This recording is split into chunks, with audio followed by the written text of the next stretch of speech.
Well, at first I was skeptical. That's something I was doing every day. I was actually saving my life.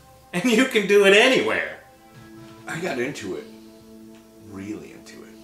My doctor says it can help reduce the risk of cancer. Help reduce the risk of cancer? Are you serious? That's a train I can get aboard. I do it 2, 3, sometimes 5 times a day. I can easily fit it into my hectic schedule. It keeps my hands occupied.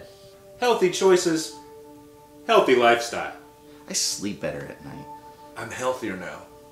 I'm more relaxed and focused. So grab life by the horn. It's healthy, it's natural, and it's a blast.